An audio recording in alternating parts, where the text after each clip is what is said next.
Cannabis Common Sense, the show that tells the truth about marijuana and the politics behind its prohibition. Hello and welcome to another exciting edition of Cannabis Common Sense. Our show is a production of our nonprofit organization, THCF, for the Hemp and Cannabis Foundation, and our affiliated political committee, CRRH, are the Campaign for the Restoration and Regulation of Hemp.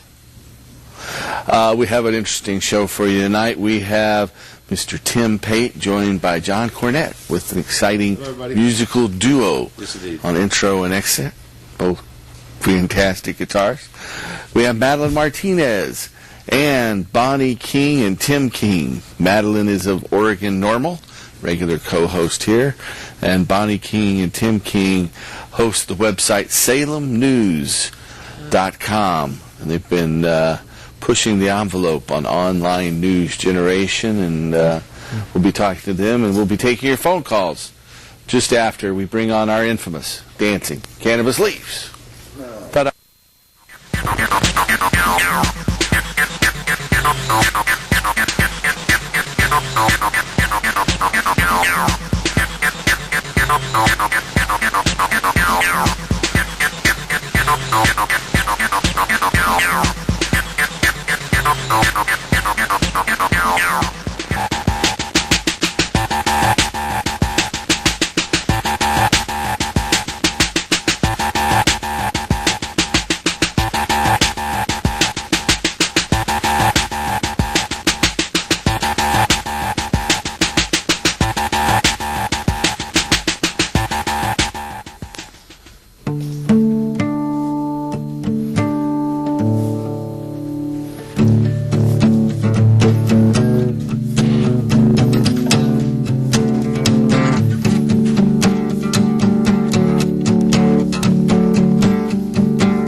Thank you, gentlemen. It's kind of like an Indian thing or South Asian. We call it Om. Om. Well, that explains that. I heard you say Om a couple times there. Sang indeed, you did. The key of life. We now, did the have rest an with our interesting stars. thing here. I don't know. Maybe we'll get camera 2, Sylvia, to close in on this. Just this week, Madeline brought this in. This is a new proclamation, right? A proclamation by the mayor of Portland. Yes, Sam Adams. Here it is. Got a nifty little gold seal at the bottom. I'll go ahead and read it. We have a news clip about it as well. From the city of Portland. Whereas in November 1998, Oregon voters passed into law the Oregon Medical Marijuana Act, allowing Oregonians suffering from debilitating medical conditions to use marijuana as medicine. And whereas currently nearly 25,000 patients are enrolled and over 2,900 doctors have provided recommendations for patients' utilization of medical marijuana.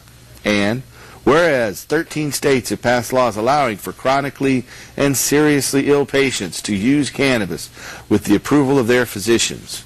And whereas on September 6, 1988, the Drug Enforcement Administration's own administrative law judge, Francis L. Young, ruled that marijuana, in its natural form, is one of the safest therapeutically active substances known. And whereas there are over 17,000 published scientific studies on the therapeutic values of cannabis and cannabinoids in the National Library of Medicine, and there are over 2,600 patents filed for the medical use of cannabinoids in the United States Patent Office. And whereas preclinical and clinical trials indicate that cannabinoids are useful in controlling Alzheimer's disease, cancer, chronic pain, diabetes, gastrointestinal disorders, hepatitis C, multiple sclerosis, osteoporosis, pruritus, rheumatoid arthritis, and sleep apnea. And whereas marijuana has a history of thousands of years of safe use without any recorded deaths attributed to its use, and all citizens deserve to know the truth about cannabis. Now, therefore, I, Sam Adams, Mayor of the City of Portland, Oregon, the City of Roses, do hereby proclaim the month of May 2009 as Medical Marijuana Awareness Month in Portland, and encourage all residents to join in the month of observance. It's got a nifty gold seal, and we have a film clip we're going to run with some news coverage of just this. So stay tuned. Tune in. Turn on. Money. How far are you willing to go? Would you vote to legalize pot?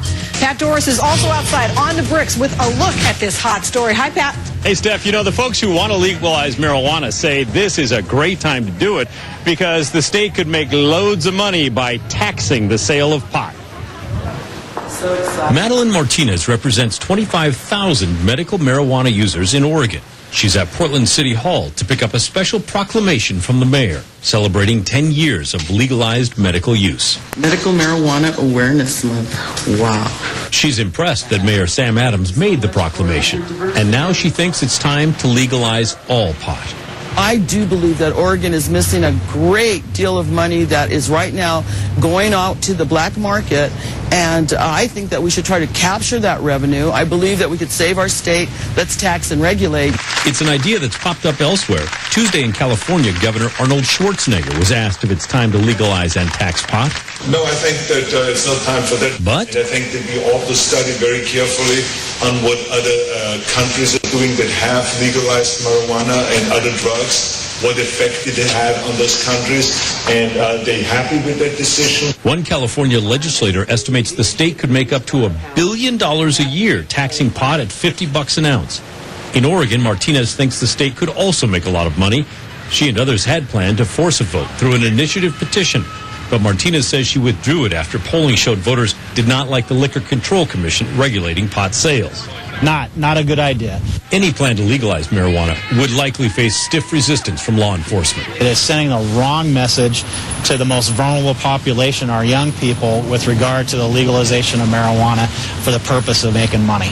Gates says police see every day how destructive marijuana can be. And he says many studies show it's a gateway to other more dangerous drugs. I think it's ridiculous. For now, Martinez has a month-long proclamation honoring medical marijuana. She's trying to find an Oregon lawmaker who will introduce a bill to legalize pot. And if that fails, she promises another initiative effort.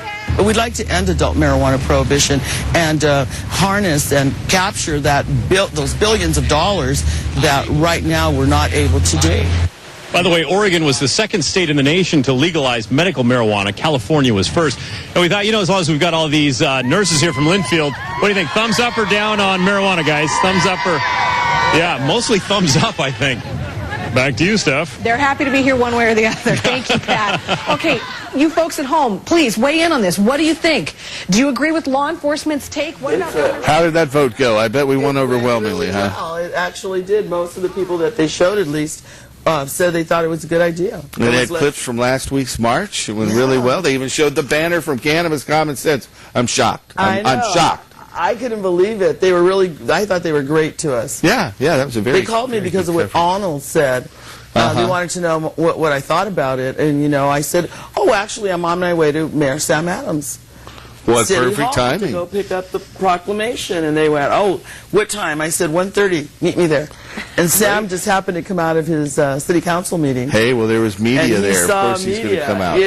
No, they had hit him pretty hard that day. They were... They had him, I don't want to say He's been on the ropes on a few things here, hasn't he? A few things. We won't go into that right now, but he's our friend.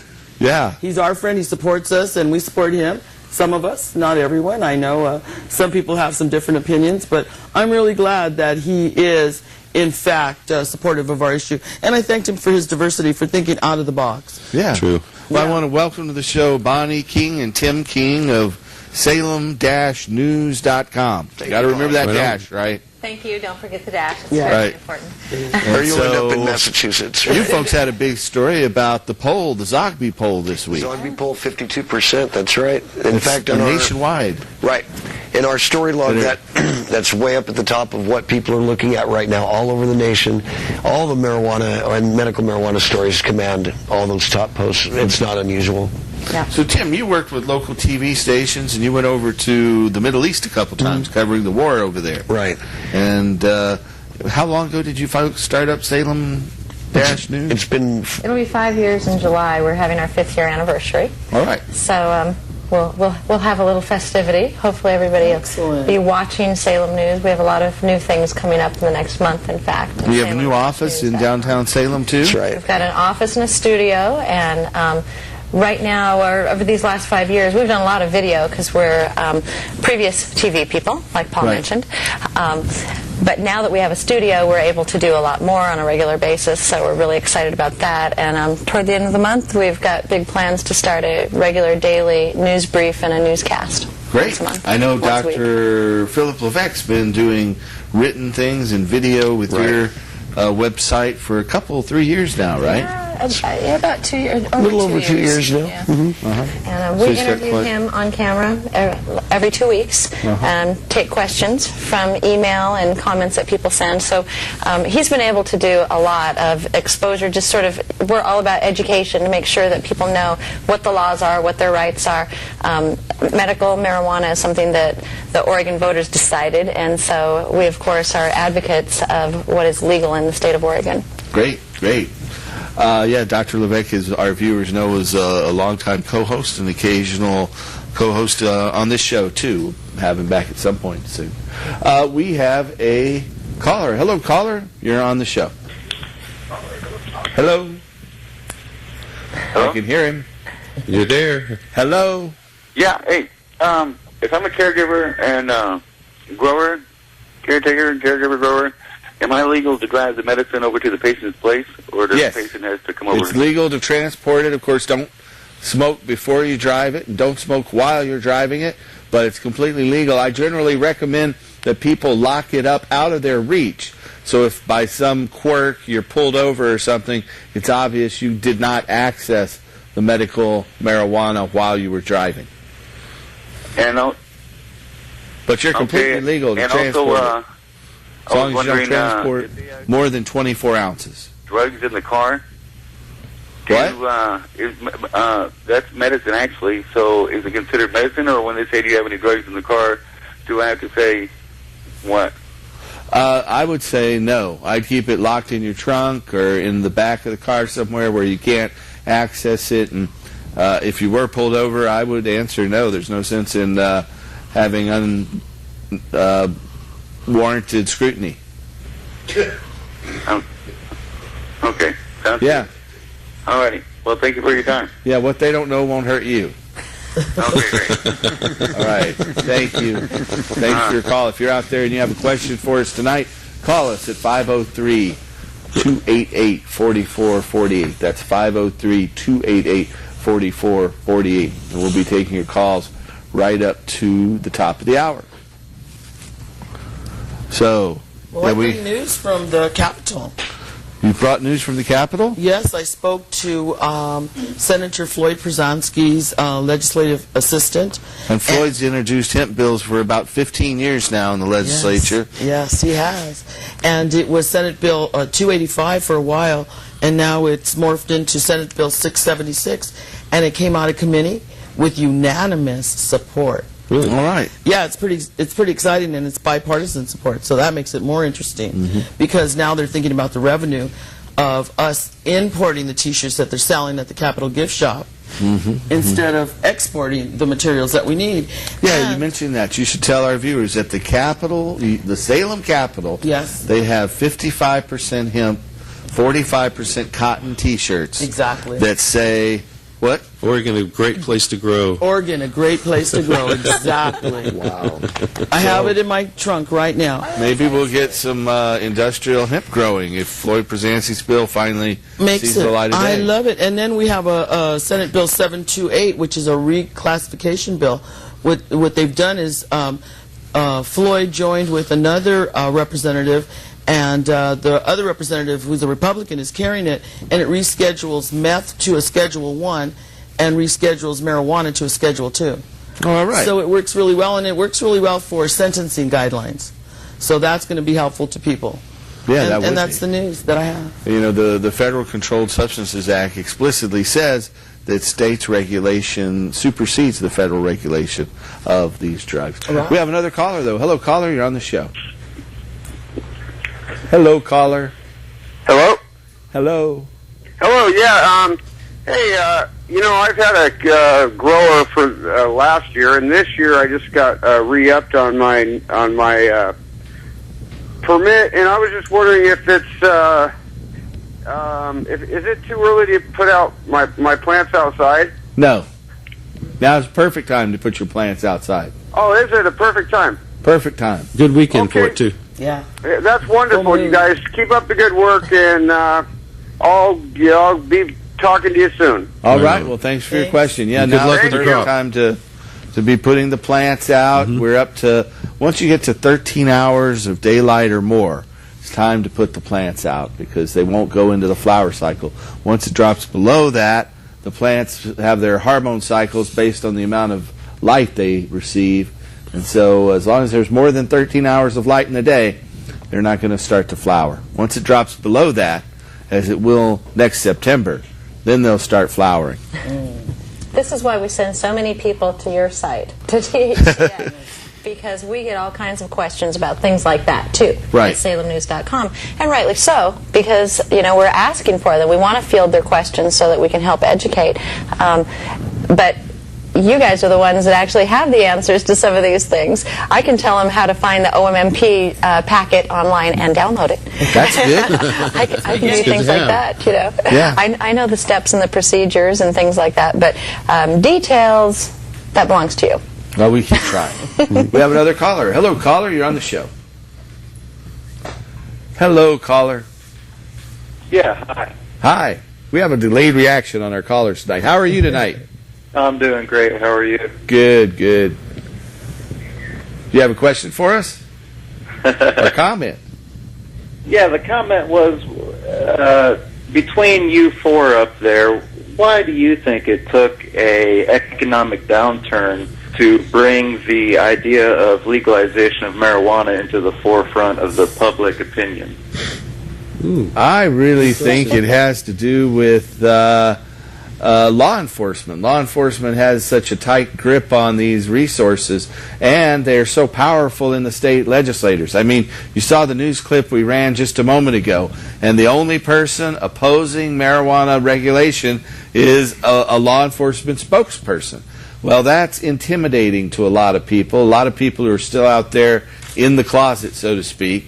And so, and it's the petrochemical industries and the whole powers that be.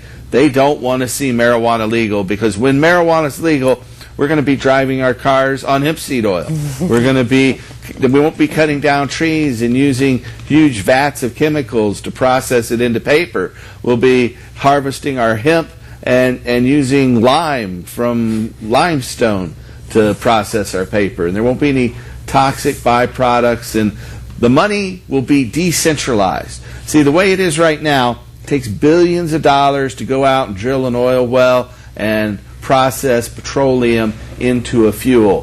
When a farmer can grow industrial hemp, it'll take a $2,000 seed press to make 300 to 500 gallons per acre, and the byproduct of that will be 3 to 5 tons of food, 6 to 10 tons of bast fiber for canvas, rope, lace, and linen, and 25 to 30 tons of hurd fiber for paper and building materials. And when farmers can offer that at a low price, these big petrochemical industries are out of business. Wow. I'd like to add that I believe that the medical marijuana programs themselves, and what you've been doing out there, Paul, spreading the word and opening up these clinics, has really made a big difference as well. Yeah. As more and more people see their grandmothers using medical marijuana and it helping them. And it's safe. It's safe and an effective way for patients to treat themselves and get relief from their conditions. As more and more people see that, the truth is in the pudding. Also, it's like the media has been stepping up lately too, and the bar is, changing its position on this too, and that's a lot of it.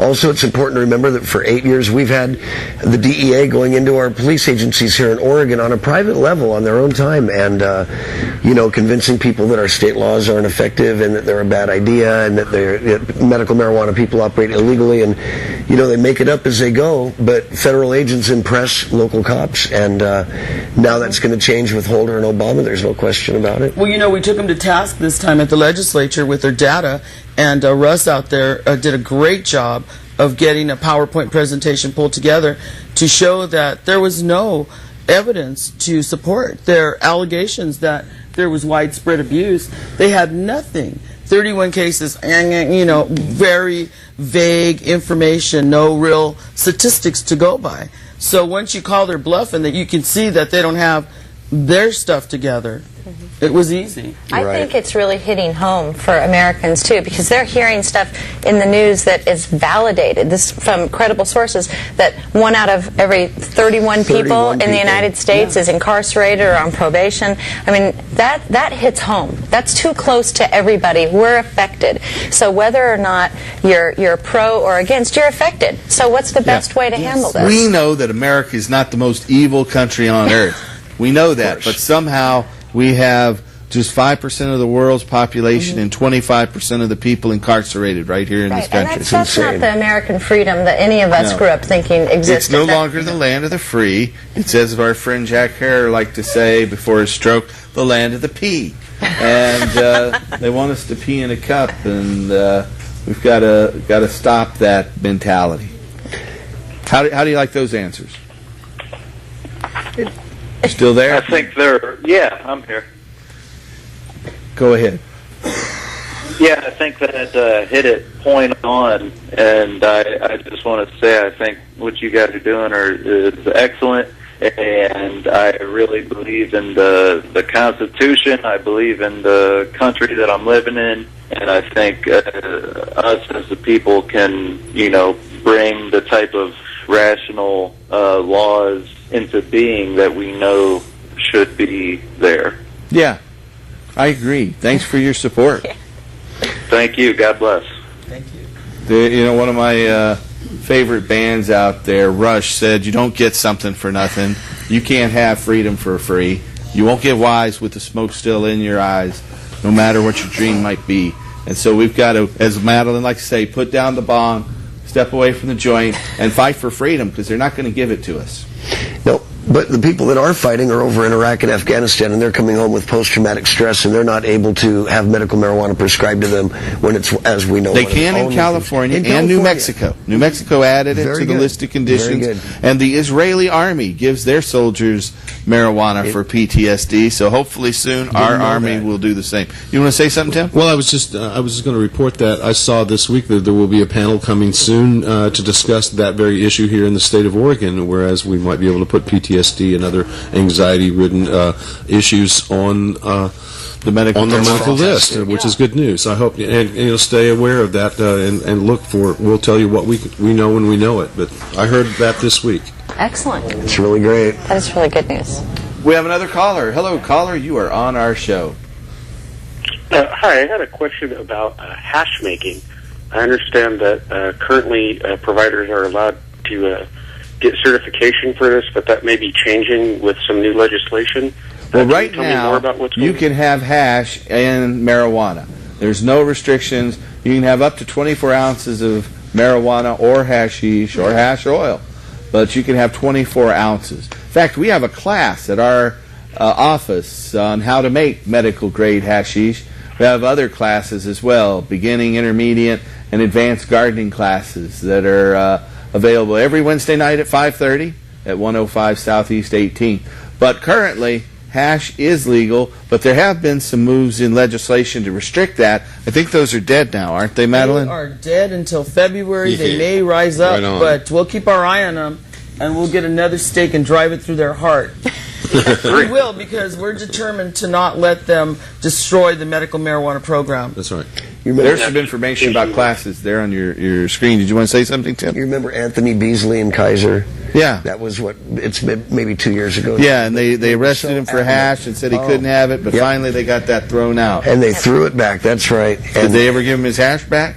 I don't know. I didn't get the answer on that. Good question. Well, hopefully he got it back. Yeah. I don't think he did. But did you have any other questions, sir? No, I appreciate your time, and keep up the great work. All right, thanks for your question there. If you have more questions for us, you can call us at 503-288-4448. That's 503-288-4448. We have a film clip from the great state of Michigan.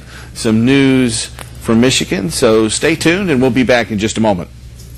People requesting permission to use medical marijuana start submitting their applications today, although it's now the law, whose supporters say is still not backing the program.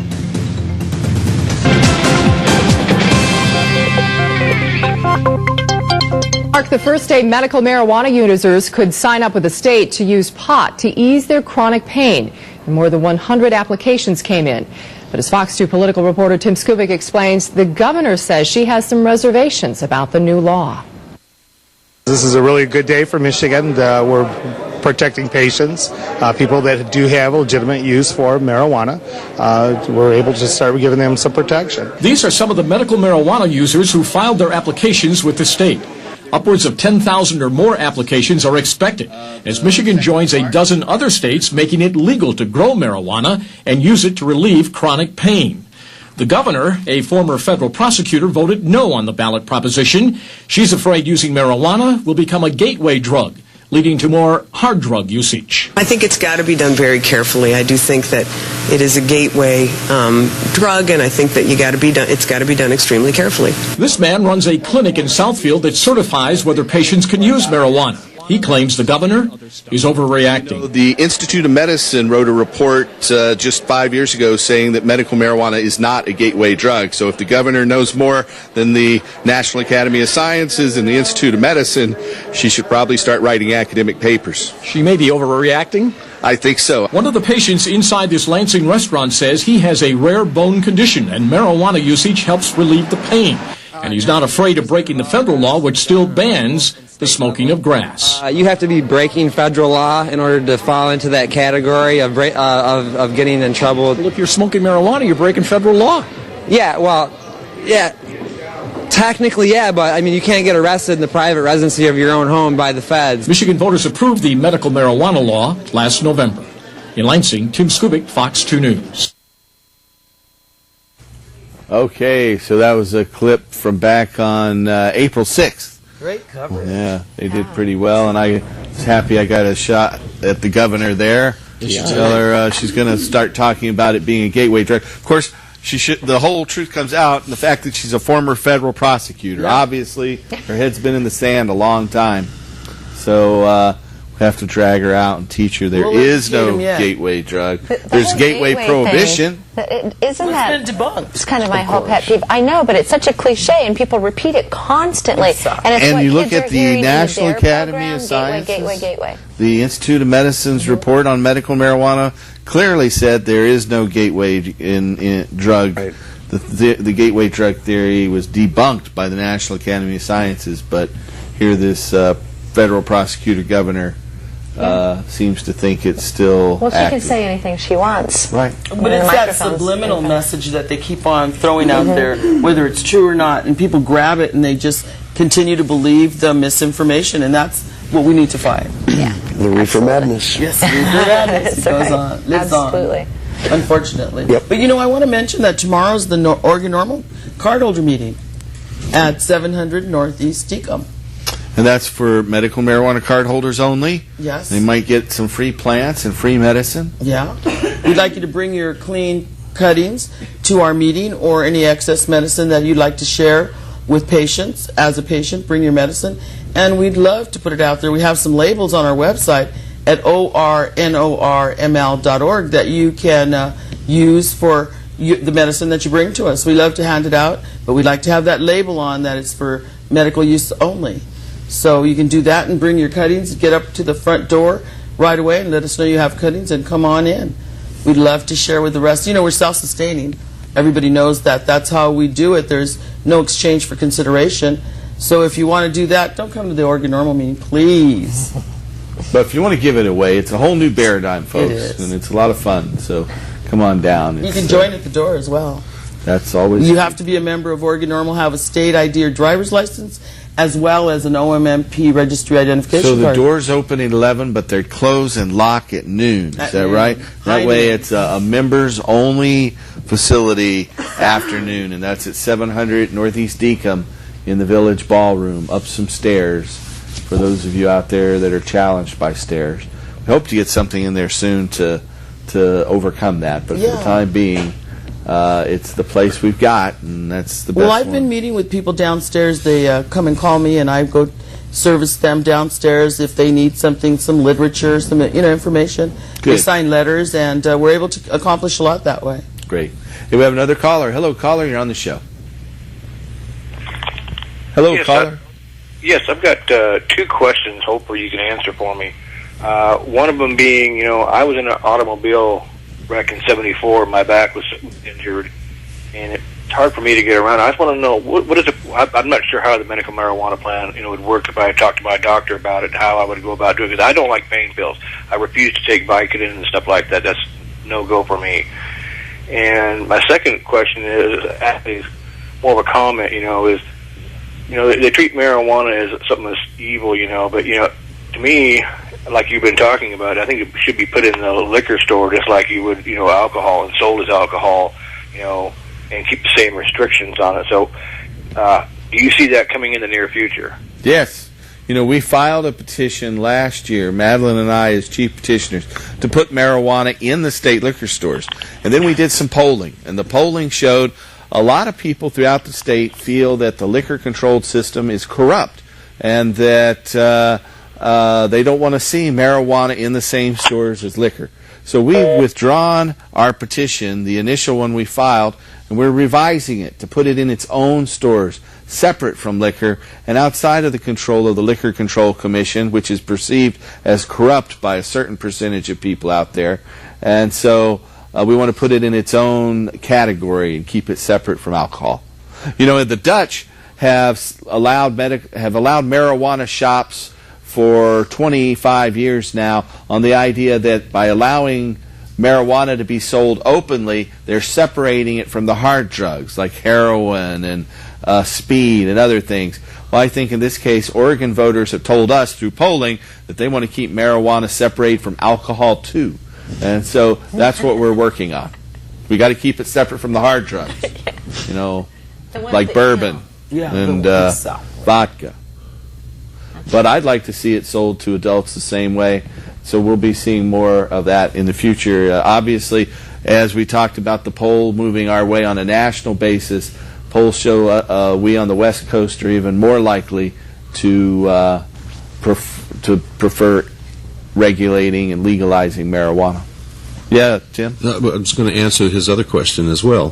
Since you do have a chronic pain issue and you have documentation from your doctor, you probably do qualify in the state of Oregon because chronic pain is a qualifier. So one of the things you want to do is either go to your doctor with the information from the health department with all of the forms filled in that your doctor can fill in himself, or you can go to any one of many clinics, including the THCF clinic. That is, the phone numbers will be here in just a minute. But to answer your question, you do qualify, especially since you've had that chronic pain for such a long time.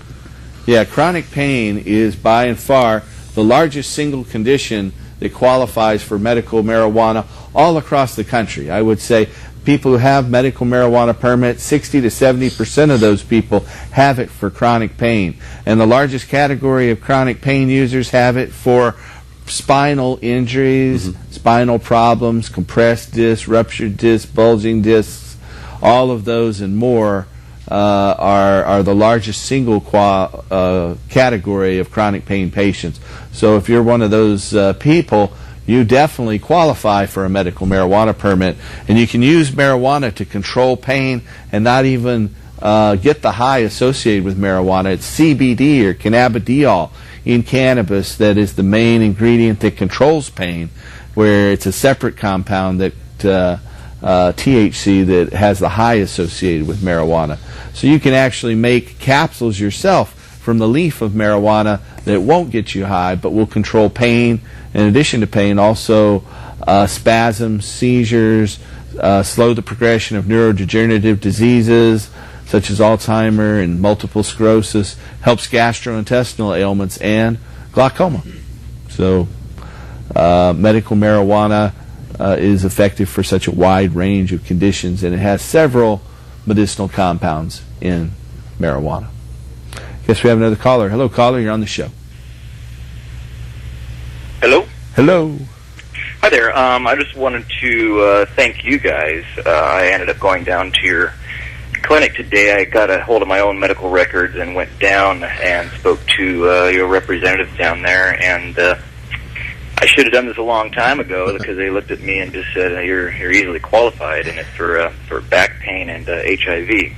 And I just wanted to thank you guys because it was your show that finally pointed me in the right direction. Well, I'm so happy we could help you. I know. You bet. I mean, I lived off of pain pills for the good better part of 2006, and I know now the difference after I dropped all pharmaceutical medications, and as well as alcohol and anything else really, and just and only use marijuana. I have really reaped the benefits. Health-wise, but not in the pocketbook, and I feel like I feel like I already pay for my own medical coverage in a way. Right. Yeah. Well, hopefully you can get your garden growing and get some plants. If you need some plants, we have this meeting tomorrow at the Village Ballroom. That's Oregon Normal's twice a month medical marijuana card holders meeting, and we give away free plants and free medicine. Well, I don't have the card quite yet. I have my appointment with the doctor on Wednesday, so the ball's just starting to roll right now. So, all right. Good for you. In 2 weeks, we'll have another one. We have them. Our next one after tomorrow will be on May 23rd, and we'll actually be teaching people how to make their own glycerin tincture. Oh, that's good. So many people can't use the alcohol for different reasons. I just don't like the taste of it, but the glycerin works especially well. And Gina from Bend is coming. Gina Warner, yeah. Yeah, the alcohol-based tinctures often help or hurt people with gastrointestinal ailments. We have this book here. This is the Reign of Law, a pristine version of it, donated by our webmaster, Aiko. And it's a book from way back when. When did this first come out? A long, long time ago. I often think it might be on hemp paper, too. 1900. So it's 109 years old, and it's about the Kentucky Hemp Fields, and it's a fictional tale, The Reign of Law, a tale of Kentucky hemp fields. And it's just one of the new items in the THCF Medicinal Museum. We have another caller. Hello, caller. You're on the show. Hi, Russ. This is the Dude Master calling from Texas. I blog on your site and occasionally write a few articles, but I just wanted to thank you guys for your service. I got to say, I'm not Russ, but I work with Russ. Russ comes on a lot. She works with Russ a lot, too. I'm Paul, but Russ is cool. I don't mind being... Apologies. Russ has this... I was actually He's watching on the stash, the normal stash. Right. But we have him do on here appreciate occasionally. Your service to my country, to our country. I served 21 years in uniform, and I reside out here in Texas. And I'm watching you guys over the internet. Right on. Great. So you're seeing it at Ustream. And I'm a member of course, our local DFW Normal organization out here. We're very active. It was in the March last weekend, and enjoyed ourselves. And having just recently retired, I am a combat veteran and a disabled veteran. And of course, I'm unable to get my medicine out here. So, having moved out here and then finding out what a wonderful medicine it is, and then buying a house and kind of getting stuck here, I'm, politicking now to do the right thing. What city are you in there in Texas? I'm sorry, what'd you say, sir? What city are you in? I live in the Dallas-Fort Worth region. Right on. I grew up in Dallas. I lived in Dallas from the time I was a baby till I was 15. So there was a big march there. Well, it wasn't so big this year, but it was a march. The swine flu, and the weather was really kind of dampener. But we had close to 300 people, so it's been growing every year. Yeah. From what I understand, they started with 6 about 5 years ago, so we're up to 300. So very good. We're getting bigger. We're getting more noticeable. Congratulations! You're brave to go out there and risk the wrath of Texas law enforcement, because we know, compared to just about any other state, the Texas lawman is one of the fiercest our nation produces. Yes, sir, I absolutely agree. They grow, and people are afraid to grow their medicine here, because if they do, they take their house. Yeah, and they put you in jail for a long, long time. The laws here are terrible. Right. Well, I encourage you to keep up your support, and if you ever feel that the time has come to go to a better state, just realize there are 13 states now that have medical marijuana, and PTSD qualifies in California and New Mexico now. As well as it does in southern Colorado, or it will soon, and I'm looking at that area too. So I'm looking forward to... We see patients in Durango about 6 times a year there in southern Colorado. Then that's where I intend to move. Beautiful area. Beautiful area. Well, isn't it great to be normal, though? I'm sorry, I couldn't hear you. Isn't it great to be normal? Oh, it is great to be. It is, isn't it? When we're going to normalize marijuana. I kind of get to, live my life the way that I want to. I do have a question for you about quantities, though. A gentleman brought up a question a while ago in regards specifically to hash, but my question is kind of a little more broad-based. If one has 24 ounces, I like edibles. I would enjoy having edibles and lots of edibles. And for that really deep pain, having pulling out a frozen cake. It works better when you eat it. And then, of course, there's the tincture. There's these different products that one can have in the oils.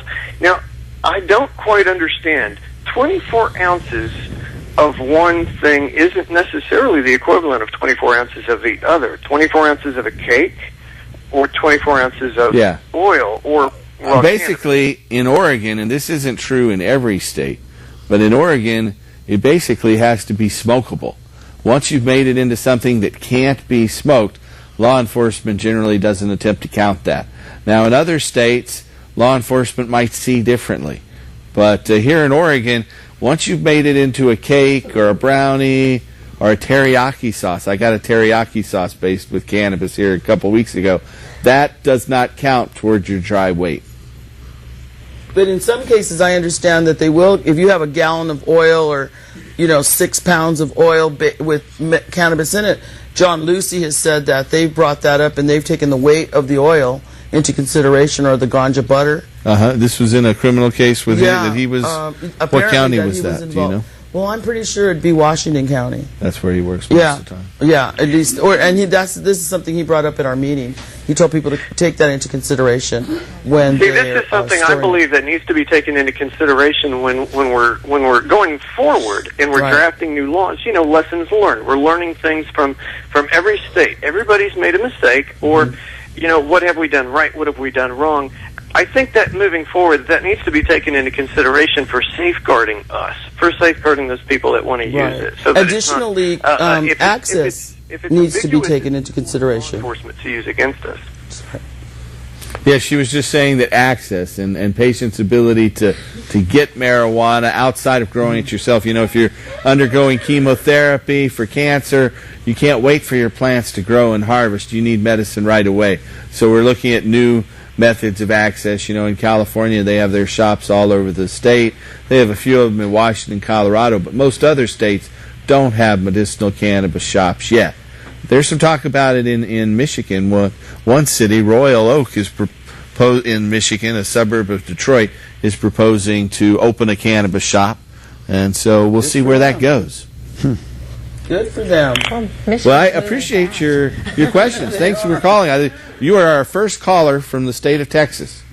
Well, thank you for having me, and I certainly will pay attention a lot more to your side of the country. I think the rest of the country is looking at you guys and looking at what you're doing, and you know, someday I truly believe that people are going to look back on the actions of what you're doing today and call it our equivalent, our forefathers, because that's you guys are leading the march, you're leading the culture and the society. So thank you for your service to your country. Thank you. Thank you for yours as well. We salute you. Keep up the good fight. Thank you. And keep tuning in. Give us a call again. Yeah, if you're out there, you know anyone around the country, you can watch us now live anywhere in the world at ustream.tv. Live every Friday night at 8 o'clock Pacific time. Yeah, and that's really neat. The movement grows. It's so global. It's so fantastic. That's, you know, being able to access people not just through the TV that they can get an antenna on and then the cable that they can access, but now around the world they can get us full-time anytime they like. And shows like this and the things that we do on salemnews.com are archived in perpetuity. You can pull it up in 3 years and see what somebody said tonight. Exactly. So it's really I watch what you're saying all the time. You know, because today, thanks to Eichel, we've gone viral. You know, it's all over the place. It really happens So I understand. So this is a live stream. Exactly. Yep. Yeah. I just think he typifies so many people in the military too, because people are getting high in the military. Believe me, they're getting high in Iraq right now, and they're getting high all over the place, and they're getting high in Afghanistan because there's a really large amount of good hash in Afghanistan. That's the indigenous area for cannabis. It's incredible. Afghanistan, and to fly there over in the high in Himalayas and Kashmir. That's where marijuana's from. Right. You know, the home, right? You know, the mountainsides are covered in it up there. In the 80s, we got a cube of hash that had Gaddafi's face embossed in it. Seriously, wrapped up in a little gold foil. In the 80s, it was quite common to get Afghani freedom fighter hash that we know the CIA had let them bring in here so they could finance the war against the Russians. Right. Yep. Air America. Yeah, exactly. We have another caller, though. Hello, caller. You're on the show. Airlines. Hello, caller. Good evening, ladies and gentlemen. I'm calling to give Madeline kudos for getting the mayor to sign that strange document right on. Yeah. Also, wanted to make a quick comment about you hit right on the head when you were saying, Paul, earlier that the biggest problem we're having is with law enforcement, and I'm thinking it would really be cool if through Normal or whomever a little wallet-sized card was printed up with facts, not fiction like the police are throwing out there and other people are throwing out there about the gateway effects and all that happy garbage, which is just so much trash, and you know it and I know it, and anybody that's ever imbibed the herb knows it. It's not a gateway drug. That's it, but that's a lie that they can't substantiate with facts. And if we have a little card in our wallet that says, excuse me, I can appreciate you believe in that. Now, would you mind substantiating that with facts? Because I have some facts that directly refute what you're saying. Right. And if we would all just stand up and not necessarily put our hands in the air, but, stand up and talk about it, because it's been in the closet for sometimes I think we're worse than gays as far as being in the closet. And I understand it's because of the P test and the P nation that Jack was talking about, but for Pete's sakes, people just need to stand up and say, hey, you know what? I imbibe, and it's recreational, and it's no worse than you drinking your beer or your bourbon or your wine with dinner. For Pete's sakes, get off it. It's just a plant. Okay? Yes, I agree. That's a good idea. You should make those cards. Well, we have a bunch of information on our website, on Normal's website, and everywhere else that it really is honest, truthful information that debunks all of their just misinformation. But I do want to say to everybody, a while back a few months ago, a friend of ours, Pam Mayers, who actually was taken off the liver transplant list from Providence, Milwaukee, and we lost Pam last Monday, and we wanted to let everybody know to have sweet thoughts about her. She's probably not feeling the pain she had before she left, but we were able to give her something to help her with that pain when she was back in the hospital. Yeah. So she never made it, but they did tell us to stop calling, stop sending emails, and they put her back on the list. And unfortunately, because, she never got the liver transplant she needed. Too late. But you had that effect. Yeah, we did have that effect. That's fantastic. It was amazing because I checked my messages, and of course I was late checking them, and I had a message from her before she passed away, thanking us for everything. Hope. We did. We gave her hope, and she knew she had a family. Yeah. Right. And so that was really important. So thank all of you that got involved in making those phone calls, because if you put the joint down or step away from the bong and get involved, we can change anything, and we can move mountains. Right. So, in honor of Pam. Another spirit helper out there. Yes. Pam's up there pulling for us. We know that. We have another caller. Pam. Hello, caller. You're on the show. Hello, caller. Is there a... Hello? Oh, yes. Hello. Hello? Hello. Hi. Hi. My question is, Arnold Schwarzenegger was talking about wanting to legalize marijuana in California, and Oregon wants to sell legal marijuana at the OLCC stores. What qualifies someone to turn around and grow the marijuana for these states? It seems like the most qualified growers are already in prison somewhere. Well, this would just let anybody who wanted to go get the license grow it. We decided, as I said, not to, our initial petition that we introduced, Madeline and I introduced last year, would have put it in the OLCC stores, but we did polling that showed that a lot of folks are opposed to seeing it in the same store as alcohol. So we're going to separate it and try a petition drive to put it into its own unique cannabis store. And so that's something we're working on. Create its own separate commission. That would be a great idea. I just don't think that the OLCC would turn around and want to give up that much control over things.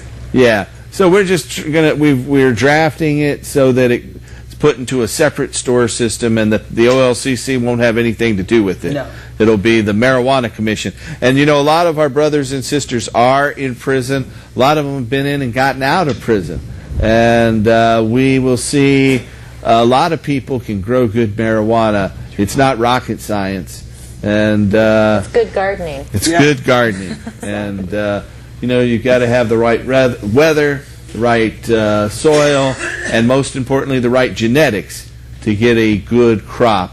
But I look forward to the day, and not too distant future, where we can go into the store and buy legal marijuana, and I think that day is sooner than many of us realize right now. Amen. But thanks for your call. Well, great. Thank you. Thank you. Thanks for watching. Yeah.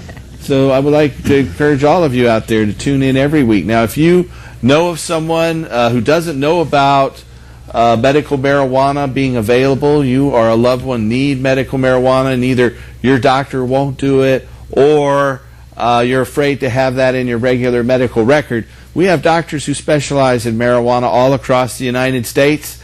And you can call us. Here in Portland, call us at 503-235-4606. Wow. There it is. 503-235-4606. If you're outside of Portland, you can call us toll free at 1-800-723-0188.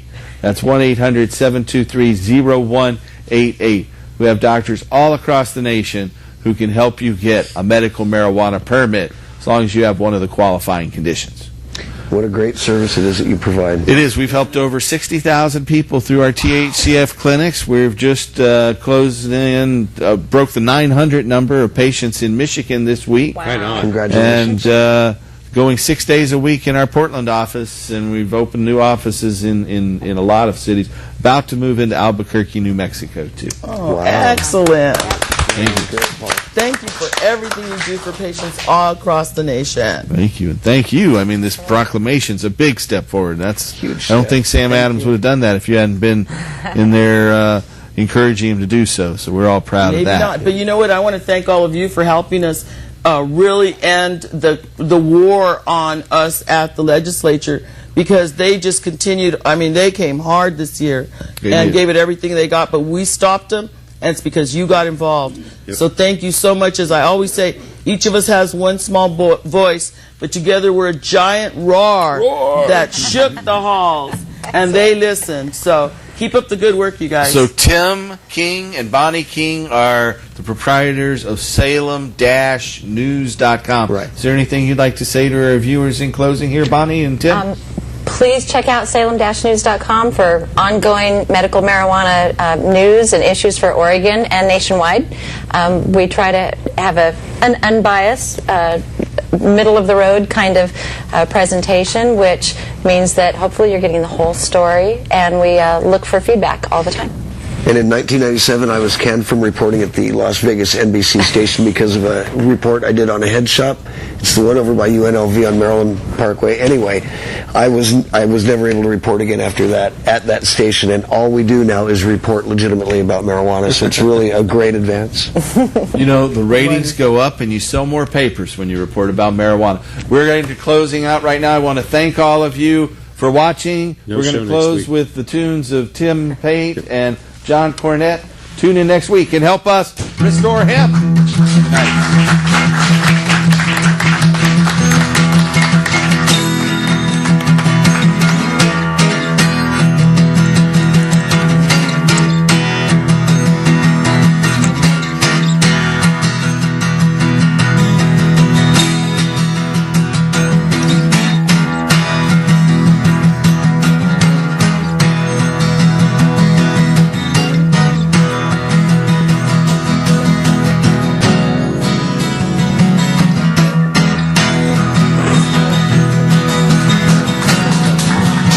Show next week. See you all later.